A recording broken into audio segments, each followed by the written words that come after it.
हाँ भाई, नमस्कार, आदाब, सत श्री अकाल और खुशामदीद। Very very good evening to all of you people. This is master DJ Harsh P M, जो कि आज बात करने आए हैं कि आप मैथमेटिक्स को कैसे स्ट्रॉन्ग कर सकते हो अपने जेडब्ल्यू के एग्जामिनेशन के लिए।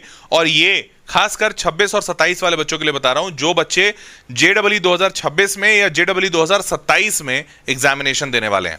और विश्वास मानो, आज इस वीडियो के बाद you will feel more confident, more powerful, और तुम्हारे दिमाग में एक एग्जैक्ट रोड मैप होगा कि कैसे अपने मैथमेटिक्स को स्ट्रॉन्ग करना है।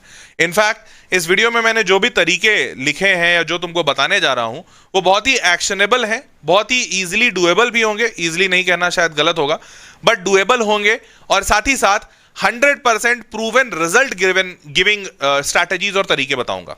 इस पूरे वीडियो को ध्यान से सुनना, एक एक मिनट इसका इंपॉर्टेंट और यूजफुल बनाया हूं, ठीक है? तो ध्यान से सुनो। चलो शुरू करते हैं वीडियो को। अगर आपने अभी भी इस प्यारे से, नन्हे मुन्ने से, अच्छे से चैनल को सब्सक्राइब नहीं किया है तो गलती कर रहे हो भाई। जल्दी से सब्सक्राइब कर दो ताकि ऐसा बेहतरीन कंटेंट तुम तक समय पर पहुंचे। और सबसे बड़ी बात, इसमें जो तरीके बताऊंगा उस तरीके को फॉलो करने के लिए बहुत सारा कंटेंट आपको इसी चैनल पे मिल जाएगा। अब जब वो कंटेंट आपको लेना है, समय पर लेना ज्यादा जरूरी है। मान लो कोई वीडियो मैंने बनाया और वो वीडियो आप तक 3 महीने बाद पहुंचा, तो 3 महीने बाद पहुंचकर ना पहुंचना और पहुंचना बराबर ही रहेगा। तो वो 3 महीने बाद ना पहुंचे, समय पर पहुंचे, इसके लिए जरूरी है कि आप चैनल सब्सक्राइब रखें ताकि समय पर काम का वीडियो आप तक पहुंच जाए। क्लियर? चलिए शुरू करते हैं। सबसे पहले बताओ मेरे को, ए और बी ऑप्शन किस में हो तुम? 2026 में जेई देने वाले हो, चाहे तुम 12th के करंट ईयर हो या ड्रॉपर हो, या फिर बी ऑप्शन 2027 में जेडब्ल्यू देने वाले हो, 11वीं में हो अभी करंटली? कौन से ऑप्शन में हो जल्दी बताओ चैट बॉक्स में। ड्रॉपर बोल रहा है देशमुख सर्वधन्या, यार मैं नाम नहीं पढ़ पा रहा हूं ठीक से, बट हाँ देशमुख जी बोल रहे हैं कि वो ड्रॉपर बच्चे हैं। ठीक है, बाकी लोग का क्या स्टेटस भाई, जरा जल्दी बता दो। बी बी बी, अच्छा ए वाले काफी हैं, ए वाले मेजॉरिटी दिख रहे हैं, नहीं बी वाले भी आ रहे हैं, क्या बात है, बहुत बढ़िया। तो ए और बी दोनों वाले बच्चों को वेलकम है यहाँ पर, बधाइयाँ और स्वागत है आपका इस बढ़िया से बेहतरीन जेडब्ल्यू के चैनल पे, जहाँ पर जेडब्ल्यू की बहुत सारी बातें होती हैं, बहुत सारी पढ़ाई होती है, बहुत सारा कंटेंट होता है और मज़ेदार चैनल है। ठीक है, मज़ा बहुत आएगा। चलो आगे बढ़ते हैं, लेट्स मूव ऑन। सबसे पहले आपको बता दूं, शुरुआत करने के पहले ये रियलिटी चेक है। देश का जितना बच्चा है और जो भी अच्छा पढ़ता है और जितने टीचर्स हैं, वो सारे लोग इस बात को कहते हैं कि जेडब्ल्यू मेंस सेशन 2 का analysis, candidate says maths is toughest among all. ये सारा बच्चा कहता है, जो भी पढ़ा लिखा थोड़ा समझदार बच्चा है, और जितने टीचर हैं वो भी यही कहते हैं। और कहने की बात छोड़ो, डेटा भी दिखाऊंगा अभी। ऐसा ही होता है हमेशा, मैथमेटिक्स तीनों में सबसे कठिन होता है। अब जब मैथमेटिक्स तीनों में सबसे कठिन होता है, हर बच्चा भी ये कहता है, तो फिर मैथमेटिक्स नहीं पढ़ते हैं। लेकिन मैथ्स टफ लगता है, पर यही रैंक भी डिसाइड करता है। इसी कारण से सबसे कठिन होने के बावजूद इसको हटाया नहीं जा सकता। कहते हैं ना कि चुभता बहुत ज्यादा हूं, लेकिन मेरे बगैर तुम्हारा क्या कहते हैं, काम भी ना बनेगा। तो मैं चुभता जरूर हूं ज्यादा, पर मैं जरूरी भी बहुत हूं। तो इसीलिए भले ही नमक हूं, जख्म पे लगे तो उसको कुरेद दे, लेकिन बिना नमक के स्वाद भी नहीं आएगा। तो ये मैथमेटिक्स वो नमक है, कम होगा पर इसके बगैर जिंदगी अधूरी है। तो रैंक अगर बनाना है तो मैथमेटिक्स को स्ट्रॉन्ग करना ही पड़ेगा, नहीं तो आप जेडब्ल्यू भूल जाइए। मतलब जेडब्ल्यू में आप शायद पास कर जाएं, क्वालिफाई कर जाएं, पर आप रैंक नहीं बना पाएंगे। और बिना रैंक बनाए आईआईटी तो नहीं जा पाओगे, क्योंकि जाहिर सी बात है, आपको 15 लाख बच्चों में टॉप 10,000 बच्चों में आना पड़ेगा। तो 15 लाख में अगर 15,000 में भी आते हो, टॉप 15,000 मतलब टॉप 1% में आ रहे हो। टॉप 1% मतलब जाहिर सी बात है रैंक बनाना पड़ेगा। और उस टॉप 1% में आके भी कोई गारंटी नहीं है कि अच्छा ब्रांच मिलेगा आईआईटी में। इनफैक्ट आईआईटी मिलेगा इसका गारंटी नहीं है। जनरल कैटेगरी वाले को 15,000 पे नहीं मिलेगा कुछ भी। कोई कैटेगरी लग जाए तो अलग बात है, और अगर जनरल कैटेगरी है तो टॉप 5,000 में आना पड़ेगा। तो रैंक तो बनाना पड़ेगा बॉस, मैथमेटिक्स के बगैर नहीं मुमकिन है। अब शुरू करते हैं जेई मेंस का। मैथमेटिक्स में अगर रैंक बनाना है, 99 परसेंटाइल स्कोर करना है मैथमेटिक्स में, क्योंकि ये टारगेट होना चाहिए, टॉप 1% में आपको आना है। तो भैया 99% तो मैथमेटिक्स में 99 परसेंटाइल तो आना चाहिए। परसेंट तो छोड़ो, वो नहीं आएगा। इतना परसेंटाइल लाने के लिए कितने नंबर चाहिए होते हैं? तो देखो, 99 परसेंटाइल का मतलब 99% नहीं होता। Percent is different, percentile is different. तो उतना लाने के लिए मैथमेटिक्स में कितने नंबर चाहिए? तो साल 2025 का डेटा दिखा रहा हूं, 2025 का डेटा, जनवरी का ऊपर है, अप्रैल का नीचे है। साल में 2 बार होता है जेई। जनवरी में 99 परसेंटाइल यहां दिख रहा होगा, सबको दिख रहा है क्या? 99 परसेंटाइल अलग अलग शिफ्टों में 40, 46, 48, 49, सबसे ज्यादा नंबर लाना पड़ा था 54 नंबर 24 जनवरी के शाम वाले शिफ्ट में। और सबसे कठिन पेपर आया था 28 जनवरी को पहले मॉर्निंग के शिफ्ट में। सबसे कठिन पेपर में 39 मार्क्स में काम बन गया, सबसे आसान पेपर में 54 मार्क्स लाने पड़े। ये मैथमेटिक्स में मार्क्स की रिक्वायरमेंट पड़ी जनवरी में। अप्रैल की बात करें तो सबसे ज्यादा कठिन पेपर 41 नंबर लाना पड़ा और सबसे आसान में 67 नंबर लाना पड़ा। अब अगर यहां देखा जाए तो 40 से 55 नंबर के बीच में चाहिए और यहां पर देखा जाए तो 40 से 70 नंबर के बीच में चाहिए, मान ले। अब मुझे नहीं पता, तुम्हें भी नहीं पता कि तुम्हारा पेपर आसान होगा या कठिन। अब कठिन हुआ तो कम नंबर में काम बन जाएगा, लेकिन अगर तुम कठिन मतलब कम नंबर के लिए प्लान करे और तुम्हारा पेपर इजी आ गया तब क्या करोगे? तो बेहतर है ना मैं ज्यादा नंबर के लिए प्लान करूं। यहां 67 है, यहां 54 है, मतलब आपको रफली 60 से 70 नंबर तो लाने ही होंगे, इतना तो आपको प्लान करना ही पड़ेगा। 60 to 70 मार्क्स आपको चाहिए मैथमेटिक्स के पेपर में जेईई में, और ये मेंस बता रहा हूं। मेंस हो जाएगा फिर आप एडवांस की तरफ जाएंगे। तो 60 से 70 नंबर कितने में चाहिए? आउट ऑफ 100, क्योंकि 100 नंबर का पेपर होता है मैथमेटिक्स का। तो 60 से 70% नंबर लाना पड़ेगा, परसेंट, जिससे आपका 99 परसेंटाइल या उससे ज्यादा आएगा। 99 परसेंटाइल लाने के लिए 60 से 70% नंबर मैथमेटिक्स में चाहिए। क्लियर हो गया? अब आगे बढ़ते हैं। अब आपको आपका एम क्लियर है, टारगेट क्लियर है, ये है आपका एम। अब इस एम तक पहुंचने के लिए कौन से टेक्निक लगाने चाहिए एज एन जेईई एस्पिरेंट, जिससे कि आप 60 से 70 नंबर पे पहुंच पाओ? ध्यान से देखिएगा। पहला चीज, सबसे पहला प्रॉब्लम लैडर टेक्निक है। सबसे पहला तरीका प्रॉब्लम लैडर टेक्निक क्या कहता है कि आप एनसीईआरटी और बेसिक क्वेश्चन, कोचिंग के क्वेश्चंस या आप जहां से लगाना चाहो वो लगा लो। आप में से कितने लोगों ने इसको 1 को कंप्लीट कर लिया है? एक बार चैट बॉक्स में यस लिख के बता दीजिए। क्या आपके बेसिक एनसीईआरटी 11th वाले हैं तो जितना चैप्टर हुआ उतने का बता दो।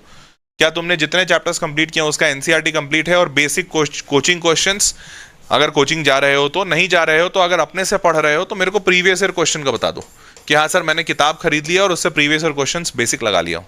हाँ या ना, यस और नो, चैट बॉक्स में जरा बताइए। यस या नो है? क्या है? नो। बबीता जी कह रही हैं नो। बबीता जी कैसी हैं? और जेठालाल कहाँ है?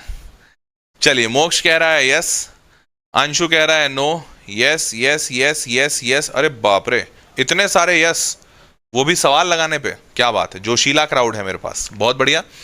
11वीं वाले जितने चैप्टर्स किए हैं उतने, 12वीं वाले 11वीं और 12वीं का टोटल, मतलब 11वीं का टोटल और 12वीं के जितने चैप्टर्स हुए हैं। और ड्रॉपर्स के लिए मैं बोल रहा हूं, क्या आपने सारे 11वीं और 12वीं के सारे चैप्टर्स के लिए ऐसा कर लिया है स्टेप 1?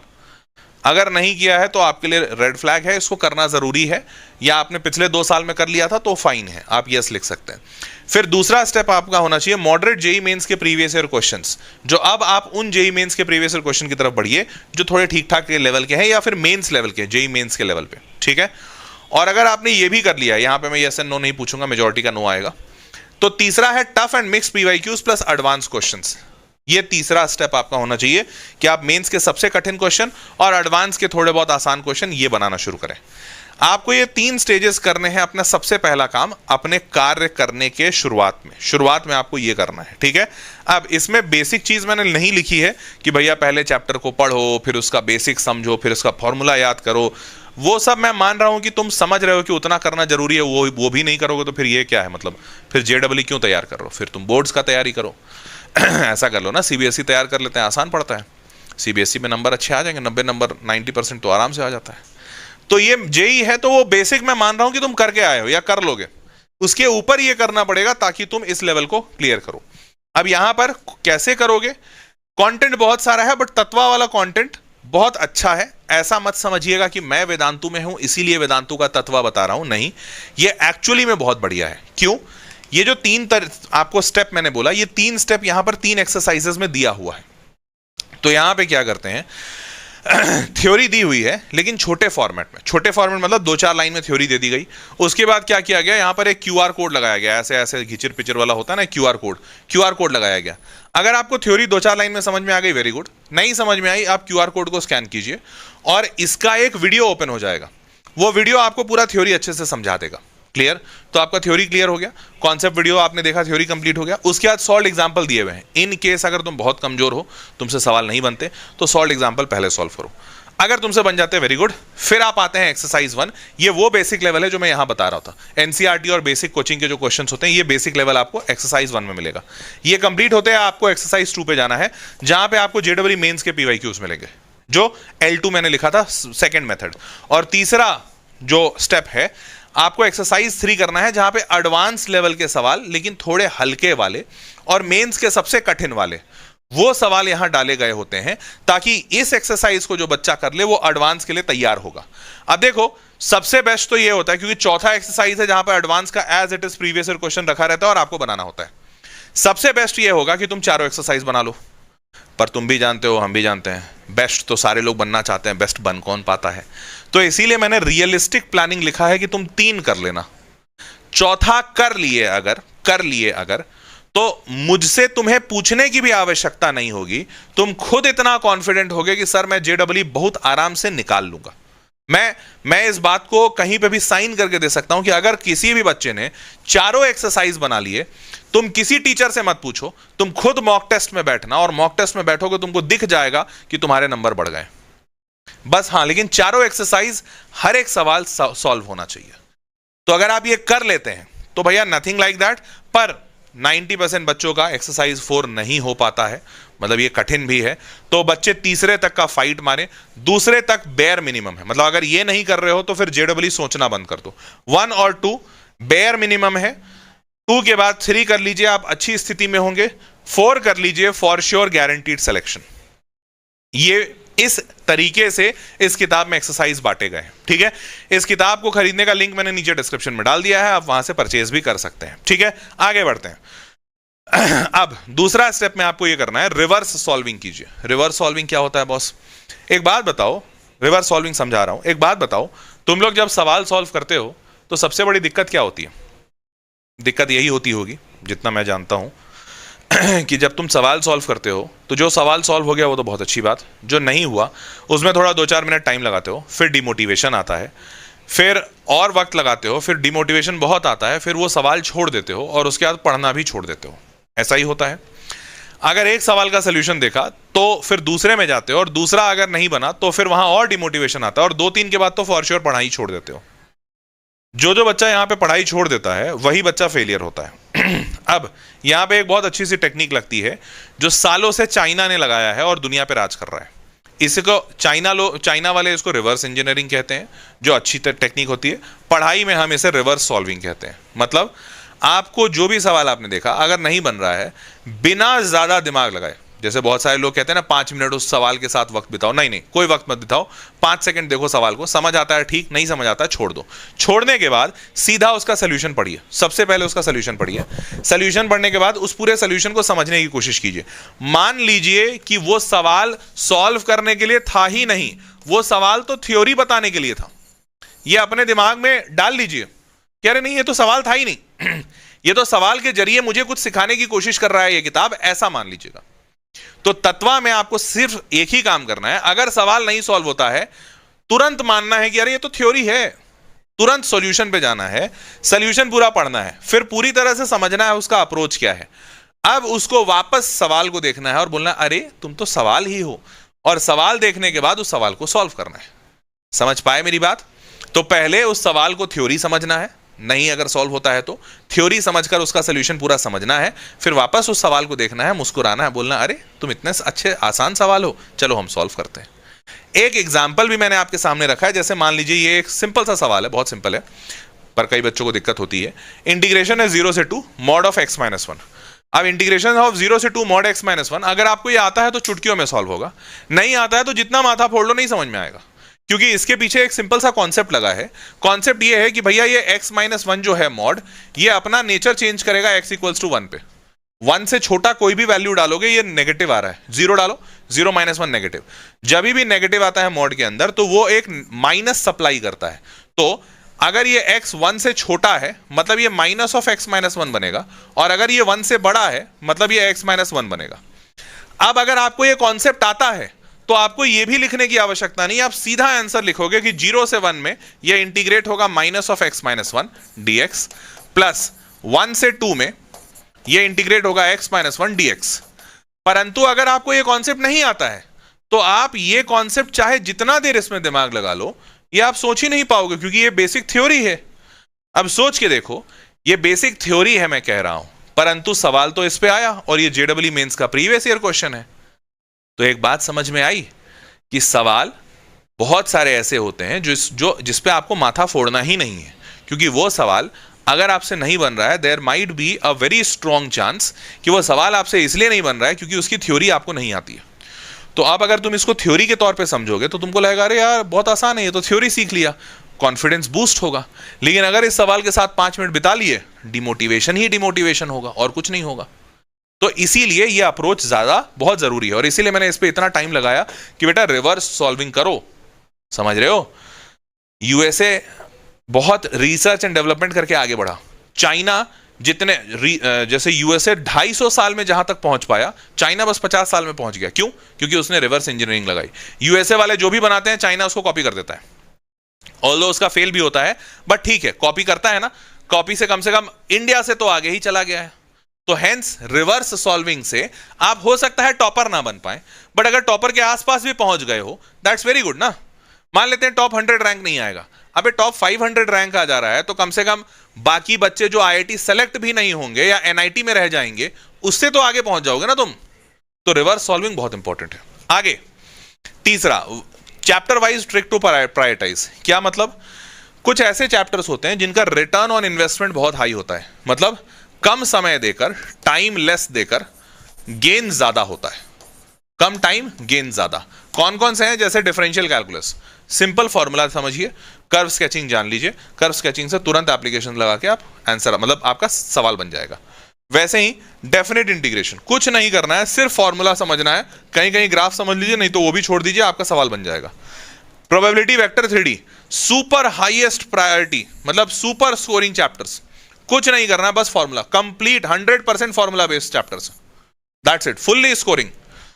मैट्रिसेस डिटरमिनेंट, हर साल हर पेपर में मिनिमम 3 सवाल, super scoring, mostly formula based, कुछ और करना ही नहीं है।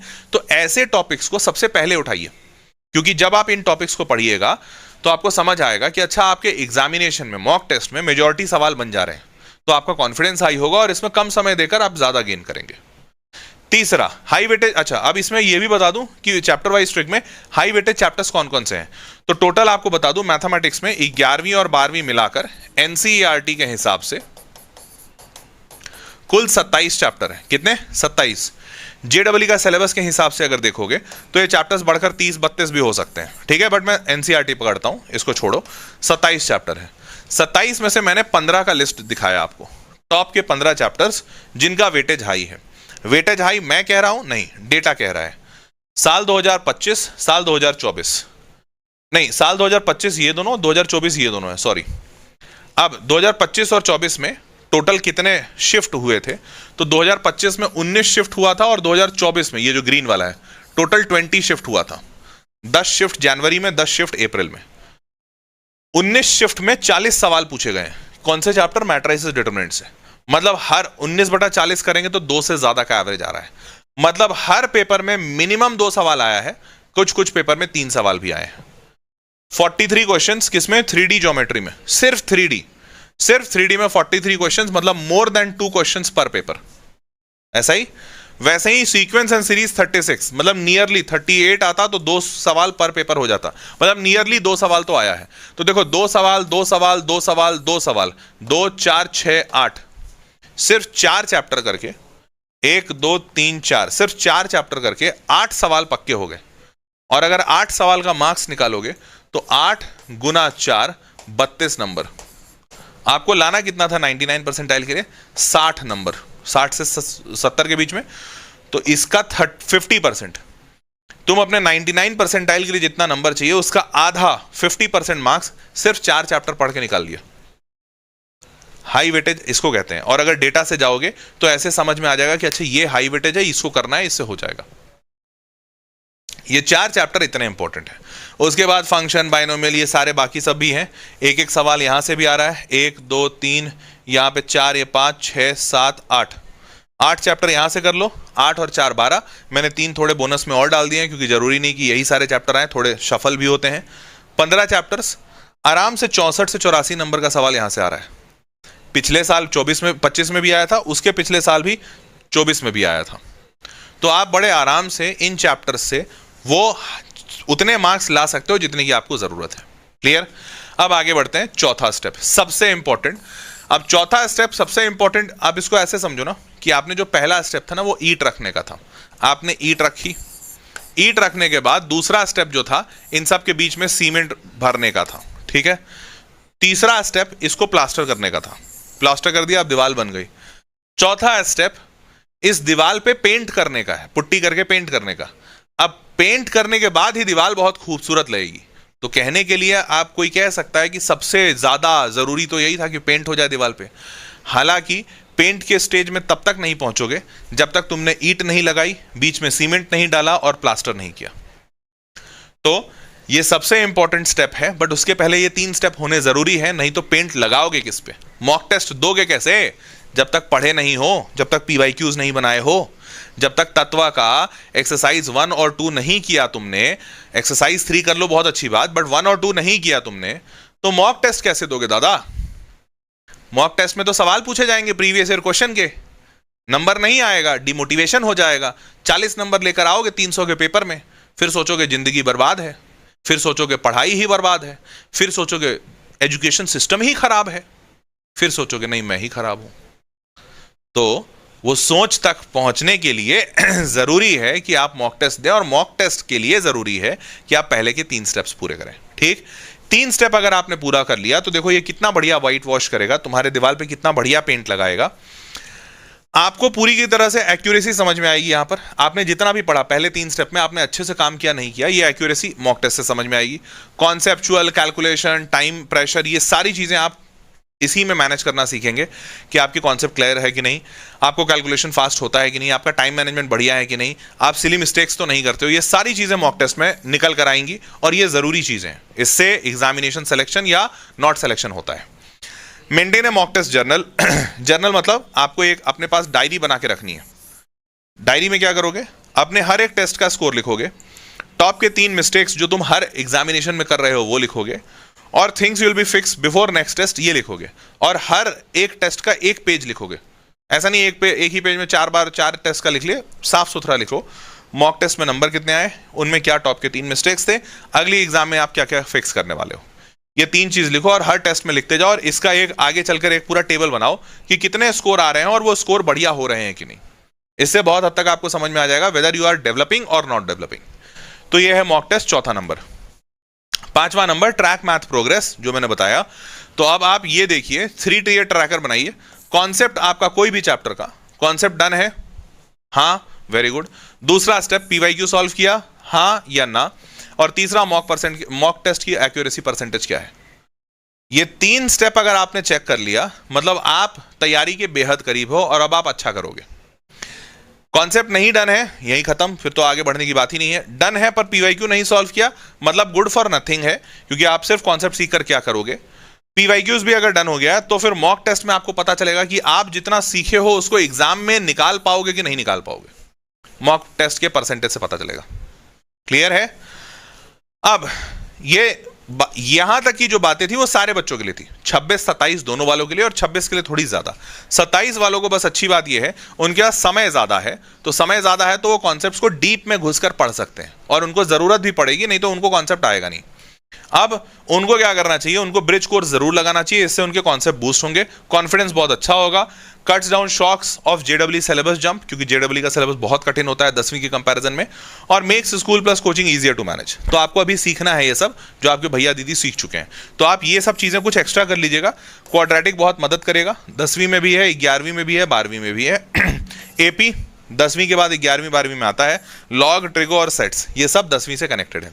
इन चैप्टर्स को सबसे पहले कीजिएगा ब्रिज कोर्स में, और आपके लिए मैंने कुछ सब टॉपिक्स भी बना दिए हैं जहां पर आप कंसेप्चुअल बेसिक्स को स्ट्रॉन्ग कीजिए। ठीक है, ये पूरा यहां पर दे दिया है। मूविंग फॉरवर्ड आपके लिए टाइमलाइन भी दिया हूं 2027 वालों। जून जुलाई में आपके 2 चैप्टर कंप्लीट होने चाहिए। आराम आराम से आपको लेके जा रहे हैं, क्योंकि सेट, रिलेशन, फंक्शन, इनमें बहुत सारी नई चीजें आएंगी, वो आपको धीरे धीरे सीखते चलना है और पूरा करने है। इसका मतलब कि कॉन्सेप्ट भी पूरे होने चाहिए और पीवाईक्यू भी पूरे होने चाहिए, ठीक है। हर महीने का आपके लिए टाइमलाइन बना दिया है, इस टाइमलाइन को फॉलो कीजिए और देखिए कि आप ऑन टाइम है कि नहीं। क्लियर? आगे बढ़ते हैं। अब 2026 वाले एस्पिरेंट जो ड्रॉप लिए हैं, ये ड्रॉपर वाले बच्चों की स्ट्रैटेजी है। आपके पास 7 महीने ही है और इस 7 महीने में आपको 11वीं और 12वीं दोनों कंप्लीट करना है। अगर ऐसा सोचोगे तो कभी नहीं होगा। तुमने जैसे ही सोचा 7 महीने हैं और 7 महीने में 11वीं और 12वीं दोनों कंप्लीट करना है, उसी टाइम तुम गेम से तो आधे बाहर हो गए मेंटली, क्योंकि तुम प्रेशर में हो। चलो इसको सोचने का दूसरा तरीका बताता हूं। तुम सोचो 7 महीने बचे हैं, 7 महीने में सिर्फ एक ही काम करना है, रिवाइज, और कुछ नहीं करना। क्यों? 11वीं 12वीं तुम्हारा पढ़ा हुआ है। तुम बोलोगे नहीं सर नहीं पढ़ा हुआ है, नहीं आता है। मैं बोलूंगा कोई बात नहीं, एनसीईआरटी उठाओ और एनसीईआरटी को में देखो क्या तुम उस एनसीईआरटी के 70% सवाल बना पाते हो। तुमको अगर डाउट है खुद पे तो कोई भी एनसीईआरटी उठाओ और उस एनसीईआरटी का देखो एक्सरसाइज का, कोई भी एक्सरसाइज रैंडमली उठा लो, कोई भी चैप्टर का, और देखो उस एक्सरसाइज के 70% सवाल बन रहे हैं।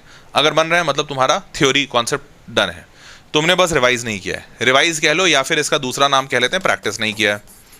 तो तुमको रिवाइज और प्रैक्टिस ही करना है। तो तुम क्या करोगे? कुछ नहीं, सिंपल सा काम करोगे, सिर्फ और सिर्फ प्रीवियस ईयर क्वेश्चन बनाओगे, सिर्फ और सिर्फ पीवाईक्यू। तत्वा बेस्ट होगा, एक्सरसाइज 2 और 3 तुमको करना है, मेजर फोकस 1 तुम्हारा किया हुआ होगा। तुम चाहो तो एनसीईआरटी के जगह पे तत्वा अगर तुम्हारे पास है या फिर ले रहे हो तो उसका एक्सरसाइज 1 चेक कर लो, वहां के 70% सवाल बनने चाहिए कोई भी चैप्टर से। अगर बन रहे हैं मतलब वेल एंड गुड है। क्लियर है? फिर आपको सिर्फ प्रैक्टिस करना है, एक्सरसाइज 2 और एक्सरसाइज 3 तत्वा किताब की, और उस किताब से एक्सरसाइज 2 और 3 बना दिए। उतने के लिए 7 महीना बहुत है, सच बता रहा हूं। 7 महीने में सिर्फ सवाल ही तो बनाने हैं, कोई कॉन्सेप्ट नहीं देखना है, उतने के लिए काफी है। क्लियर? आपके लिए भी टाइमलाइन बना दिया है जो ड्रॉपर वाले हैं, क्योंकि आप प्रेशर में ज्यादा हो, तो ड्रॉपर वाले बच्चों के लिए भी पूरा टाइमलाइन बना दिया है। आप इसको फॉलो करिए, बहुत फायदा होगा। और ये मैंने क्या कहते हैं पूरा का पूरा ये दे ही रखा है कि टॉप के 15 चैप्टर्स कौन से हैं, आप इसको फॉलो कीजिएगा, ठीक है। कैलकुलस, वेक्टर 3D प्रोबेबिलिटी पे थोड़ा ज्यादा ध्यान दीजिएगा, हाई वेटेज स्टॉक के टॉपिक्स हैं, और इसमें एक छूट गया है मैट्रिसेस एंड डिटरमिनेंट, इनसे काफी सारे सवाल बनते हैं। अब ये 3 तरीके कर लेना सारे बच्चे, 26 वाले, 27 वाले, ड्रॉपर्स, नॉन ड्रॉपर, सब कोई। 90-60-30 का फॉर्मूला लगाना, क्या 90 मिनट्स में फुल टॉपिक रिवीजन करो एक वन शॉट से, 60 मिनट में 20 एमसीक्यू, कम से कम 20 एमसीक्यू मैथ्स के बोला हूं। बाकी अगर आपको दूसरा जैसे फिजिक्स की बात करें तो 20 से 30 हो जाएगा, केमिस्ट्री की बात करें तो 40-50 भी जा सकते हैं, बिकॉज वहां बहुत छोटे छोटे सवाल होते हैं। तो 60 मिनट में 20 सवाल कम से कम मैथमेटिक्स के आपको सॉल्व करने हैं, ये स्पीड आनी चाहिए आपको। फिर 30 मिनट में आपको रिव्यू ओनली रॉन्ग वंस, अगला 30 मिनट में आपको सारे के सारे सवाल जो आपने गलत बनाए हैं उसको वापस से रिवाइज करना है।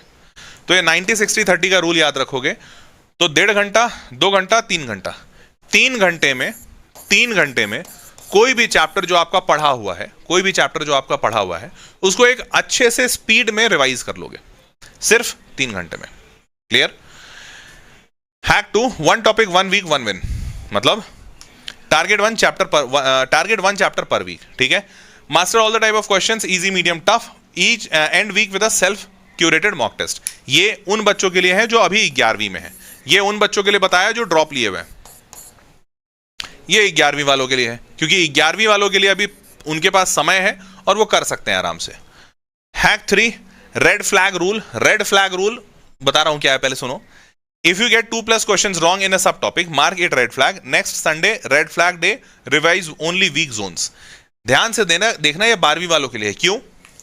12वीं वाले सबसे बड़ी दिक्कत से जिससे जूझ रहे हैं और आगे भी जूझेंगे, वो 12वीं वाले जो सबसे बड़ी दिक्कत है वो है बैकलॉग की। 12वीं वाले बच्चों को पता भी नहीं चलेगा, पता चला भी नहीं उनको कि 11वीं कब निकल गया। क्यों भाई, पता चला है? चैट बॉक्स में लिख के बताओ, पता चला है कि 11वीं कब निकल गया? नहीं पता चला होगा, बस निकल गया। तो जितनी तेजी से 11वीं निकला है उतनी ही तेजी से 12वीं निकलेगा। तो आपको बस एक काम करना है, अपने पास रेड फ्लैग रखने हैं और देखना है कि भैया चैप्टर कंप्लीट हुआ, सवाल बन रहे हैं, नहीं बन रहे हैं तो जल्दी से उसको सही कीजिए। 2+ क्वेश्चन रॉन्ग, ये तो सिर्फ इस क्वेश्चन के संदर्भ में मैंने बोला, बट आपको ओवरऑल इस चीज का रेड फ्लैग रखना है कि बैकलॉग ना बने, ये जरूरी है, ठीक है। चलिए आगे बढ़ते हैं। तो प्लानिंग तो टॉप क्लास है बॉस। अब ये सब हर रोज, क्योंकि अब कोई आ गए हर रोज पढ़ा दे तो मजा आ जाए, तो भैया मैं पढ़ा रहा हूं, 26 और 27 दोनों के लिए जून रोड मैप दिया था, इसमें भी बताया हूं, अभी वापस से बता रहा हूं। कल से क्लासेस शुरू हैं, complete chapter wise one shot होंगे और पीडीएफ मिलेगा हर एक सेशन के बाद, प्रैक्टिकल एक्सपेरिमेंट्स के साथ पढ़ाया जाएगा। तो ये सारे वन शॉट्स इतने पावरफुल बना रहे हैं हम लोग, हर एक वन शॉट में आपको एक्सपेरिमेंट से पूरा चैप्टर समझाया जाएगा। तो कॉन्सेप्ट एकदम धाकड़ समझाऊंगा, कॉन्सेप्ट धाकड़ समझाने के बाद आपको उस चैप्टर का डीपीपी देंगे ताकि सवाल सॉल्व कर लो, और सवाल सॉल्व करने के बाद वो पूरा का पूरा वन शॉट टाइम फॉर्मेट में कंप्लीट कराएंगे। By the end of December के पहले, sorry by the end of October के पहले पहले आपका पूरा का पूरा सारा का सारा सिलेबस कंप्लीट कराऊंगा मैं यहां इसी चैनल पर, हम सारे टीचर्स। क्लियर है? इसके लिए करना क्या है, 5,000 रुपया दे देना, जोक सपाट नहीं देना है।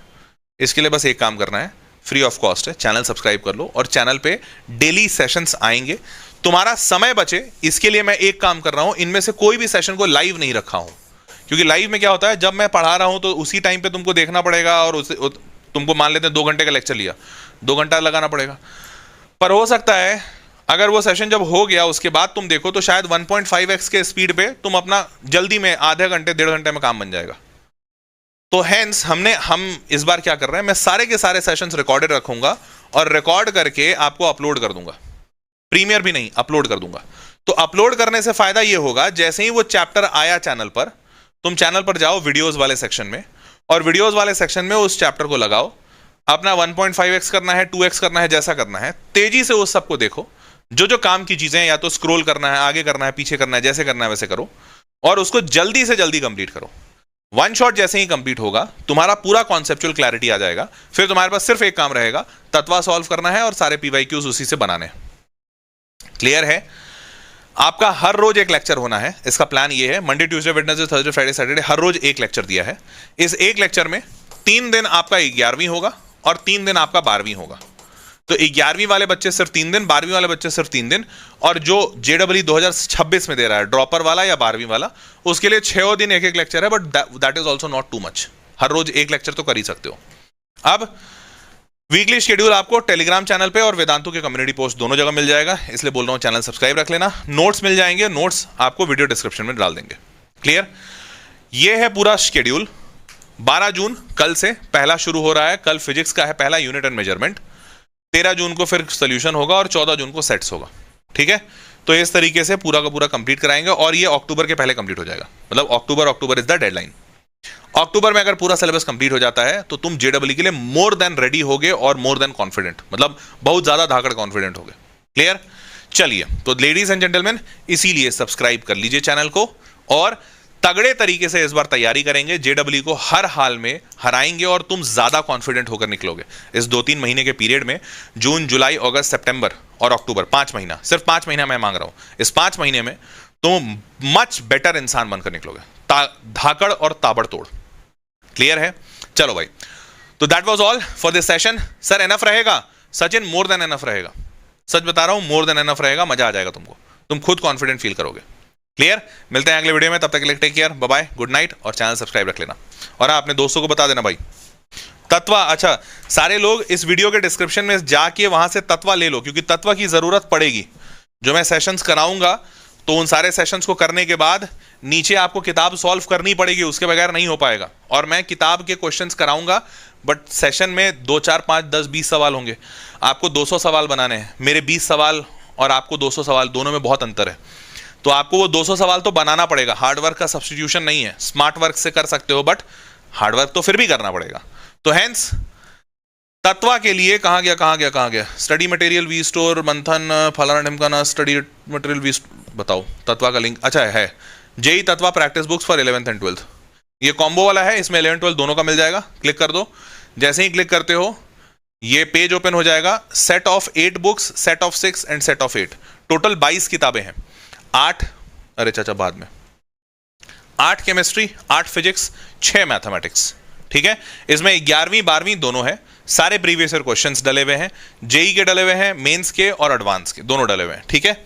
आप बाई इट नाउ पे कर लेना, अभी डिस्काउंट है, 5,000 रुपए का किताब है, 22 किताब 5,000, मतलब 200 250 रुपए के बीच में एक किताब पड़ा, तो 200 से 250 का एक किताब है। बाई नाउ पे कर लेना।